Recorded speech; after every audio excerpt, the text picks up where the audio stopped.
بسم الله الرحمن الرحيم. الحمد لله رب العالمين، والصلاة والسلام على سيد الأنبياء والمرسلين محمد وعلى آله وأصحابه أجمعين. أما بعد، فأعوذ بالله من الشيطان الرجيم. بسم الله الرحمن الرحيم. قال أنظرني إلى يوم يبعثون. قال إنك من المنظرين. قال فبما أغويتني لأقعدن لهم صراطك المستقيم ثم لآتينهم من بين أيديهم ومن خلفهم وعن أيمانهم وعن شمائلهم ولا تجد أكثرهم شاكرين. قال اخرج منها مذءوما مدحورا لمن تبعك منهم لأملأن جهنم منكم أجمعين. صدق الله مولانا العلي العظيم.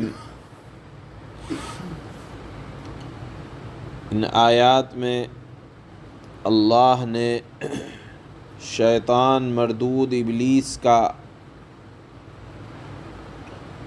وہ واقعہ بیان فرمایا ہے کہ جس میں جب شیطان نے حضرت سیدنا آدم علیہ السلام کو سجدہ تعظیمی کرنے سے انکار کیا، اور اس کی وجہ یہ بیان فرمائی کہ اللہ آپ نے ان کو مٹی سے پیدا کیا اور مجھے آگ سے پیدا کیا. آگ کی صفت بلندی ہے اور مٹی زمین پر رہتی ہے، تو اعلیٰ والا زمین والے کو یا جس کی صفت کے اندر پستی ہے کیسے سجدہ کر سکتا ہے؟ اللہ تعالیٰ نے اس کے بعد فرمایا قال فاہبط منہا، کہ یہاں سے نکل جا، اب یہاں رہنے کی ضرورت نہیں کہ اللہ کے حکم کی مخالفت کی ہے. جاتے ہوئے وہ یہ سمجھتا تھا کہ اللہ تعالیٰ اگر غصے میں بھی ہوں تب بھی اللہ تعالیٰ رحیم ہے. اللہ تعالیٰ نے اپنا نام رحیم بیان فرمایا، کہیں حلیم بیان فرمایا. اس کا مطلب یہ ہے کہ اللہ چاہے جتنا بھی غصے میں آ جائیں، اللہ کی صفت رحمت اللہ سے ایک لمحے کے لیے بھی جدا نہیں ہوتی.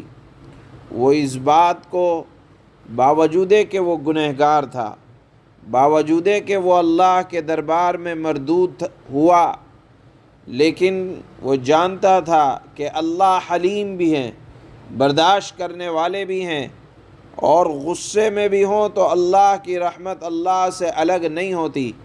فوراً یہ دعا کر دی، قال انظرنی الی یوم یبعثون، پروردگار مجھ کو مہلت دیجئے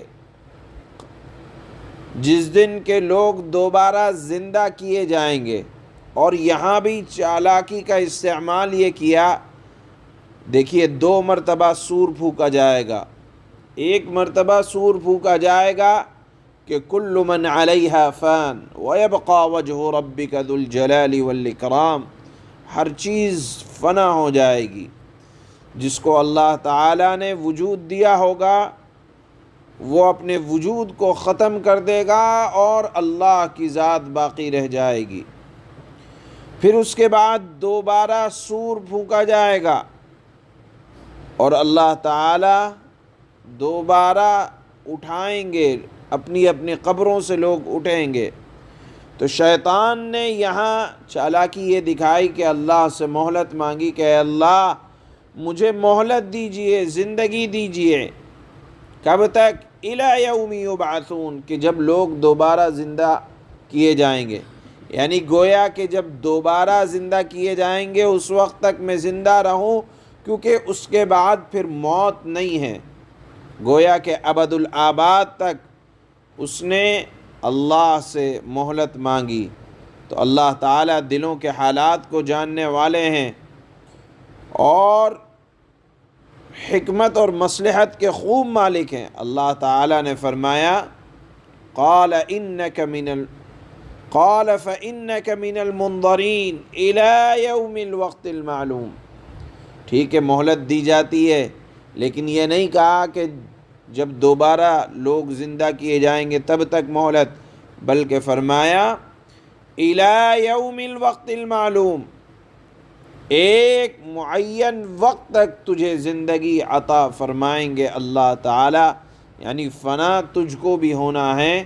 سورہ صاد میں 23ویں پارے میں اللہ تعالیٰ نے اس کی وضاحت فرمائی کہ مہلت تو دی گئی ہے لیکن ہمیشہ کے لیے نہیں، ایک معین وقت تک۔ وہ معین وقت کیا ہے کہ جب پہلی مرتبہ سور پھونکا جائے گا تو شیطان کو بھی، ابلیس کو بھی اللہ تعالیٰ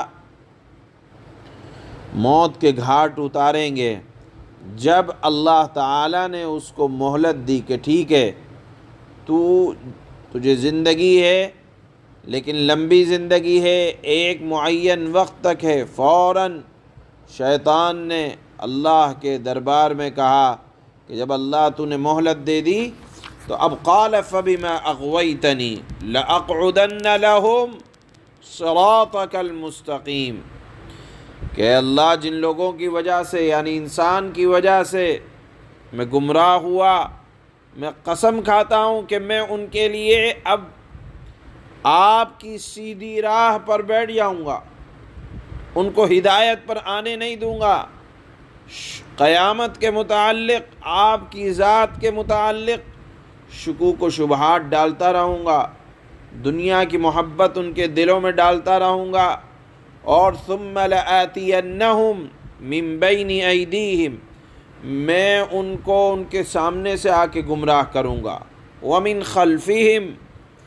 میں ان کے پیچھے سے آ کے ان کو گمراہ کروں گا، وعن ایمانہم، میں دائیں سے آ کے گمراہ کروں گا، وعن شمائلہم، میں بائیں سے آ کے گمراہ کروں گا، یعنی دائیں سے بائیں سے آگے سے پیچھے سے۔ شیطان نے اپنا منصوبہ، اپنی پلاننگ بتائی کہ چھوڑوں گا نہیں، اور کیا کروں گا، بہکاتا رہوں گا، شکوک و شبہات کو پیدا کرتا رہوں گا، وَلَا تَجِدُ أَكْثَرَهُمْ شَاكِرِينَ، اور کہا کہ میری اس محنت کا اثر یہ ہوگا کہ اللہ آپ اپنی ہدایت کا ان کو قدردان نہ پائیں گے، اور اولاد آدم کا زیادہ حصہ آپ کی نعمت کا نہ شکرہ ہوگا، شکر گزار نہ ہوگا۔ یہ بات ابلیس نے غرور اور تکبر کی بنیاد پر کی اور اس کا اظہار کیا۔ اللہ نے فرمایا کہ ذلیل و خوار ہو کر یہاں سے نکل جا، اور پھر فرمایا کہ تیرا راستہ جہنم والا راستہ ہے، اور جو تیری اتباع کریں گے ان کا بھی راستہ وہی راستہ ہوگا جو تیرا راستہ ہے، یعنی جو تیری اتباع کریں گے وہ میرے عذاب سے بچ نہیں پائیں گے۔ اسی لیے اللہ نے فرمایا ان الشیطان لکم عدو فاتخذوہ عدوا، کہ شیطان تمہارا دشمن ہے، اے لوگو تم بھی اس کو اپنا دشمن سمجھنا۔ جہاں شکوک و شبہات آئیں اللہ کی ذات کے متعلق، قیامت کے دن کے متعلق، جنت و جہنم کے متعلق، سمجھ لو کہ شیطان کی طرف سے آ رہے ہیں۔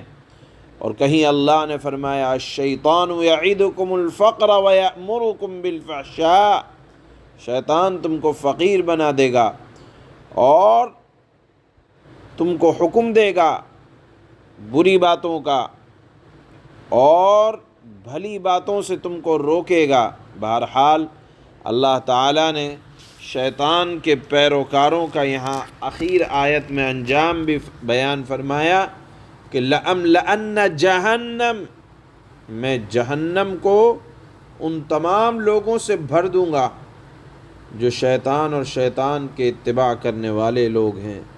یہاں اللہ تعالیٰ نے اس مضمون کو ان آیات میں بیان فرمایا ہے۔ سب سے اہم بات جو ہے وہ یہ کہ شیطان بھی اللہ کی صفت رحمت کو جانتا تھا، باوجود سرکش ہونے کے، باوجود کہ وہ اللہ کے دربار میں ملعون تھا، لیکن جانتا تھا کہ اللہ غصے میں بھی اللہ سے اللہ کی صفت رحمت الگ نہیں ہوتی ہے۔ اسی وجہ سے اس نے اللہ سے یہ کہا کہ مجھے آپ قیامت کے دن تک یا دوبارہ زندہ کیے جانے تک آپ مجھے جینے کا موقع دیں۔ اللہ تعالیٰ نے اس کو جینے کا موقع دیا، جس کا تذکرہ ہے یہاں، لیکن ایک معینہ مدت تک۔ اس کو بھی فنا ہے، جب قیامت آئے گی وہ بھی فنا کے گھاٹ اتارا جائے گا، اور اس کا انجام بھی اللہ تعالیٰ نے یہاں آیت میں بیان فرمایا۔ چنانچہ فرماتے ہیں قال انظرنی الی یوم یبعثون، شیطان نے کہا مجھے اس دن تک زندہ رہنے کی مہلت اے اللہ دے دیجئے جس دن لوگوں کو قبروں سے زندہ کر کے اٹھایا جائے گا۔ یہ بات اس لیے کہی کہ دوبارہ زندہ کیے جانے کے، اٹھائے جانے کے وقت تک، تاکہ پھر اس کے بعد چونکہ موت نہیں آئے گی تو مجھے ہمیشہ کی زندگی مل جائے۔ سورہ صاد میں اللہ نے فرمایا کہ اجازت تو ہے، زندگی تو مل جائے گی، لیکن ایک معینہ مدت تک۔ یہاں اللہ نے فرمایا قال انک من المنظرین، اللہ نے فرمایا تجھے مہلت دے دی گئی۔ قال فبما اغویتنی لأقعدن لهم صراطک المستقیم، کہنے لگا اب چونکہ تو نے مجھے گمراہ کر دیا، اس لیے میں بھی قسم کھاتا ہوں کہ ان انسانوں کی گھات لگا کر تیرے سیدھے راستے پر بیٹھا رہوں گا، کہ ان کو سیدھے راستے پر چلنے ہی نہ دوں گا۔ ثم لآتینہم من بین ایدیہم ومن خلفہم وعن ایمانہم وعن شمائلہم ولا تجد اکثرہم شاکرین، پھر میں ان انسانوں پر چاروں طرف سے حملہ کروں گا، ان کے سامنے سے بھی، ان کے پیچھے سے بھی، ان کے دائیں طرف سے بھی، اور ان کی بائیں طرف سے بھی، اور اے اللہ تو ان میں سے اکثر لوگوں کو شکر گزار نہیں پائے گا، نا شکرہ پائے گا۔ وَلَا تَجِدُ أَكْثَرَهُمْ شَاكِرِينَ قَالَ اخْرُجْ مِنْهَا مَذْءُومًا مَدْحُورًا لَمَن تَبِعَكَ مِنْهُمْ لَأَمْلَأَنَّ جَهَنَّمَ مِنْكُمْ أَجْمَعِينَ، اللہ نے فرمایا نکل جا یہاں سے ذلیل اور مردود ہو کر، ان میں سے یعنی انسانوں میں سے جو تیرے پیچھے چلے گا، تیری فرما برداری کرے گا، وہ بھی تیرا ساتھی ہوگا، اور میں تم سب سے جہنم کو بھر دوں گا۔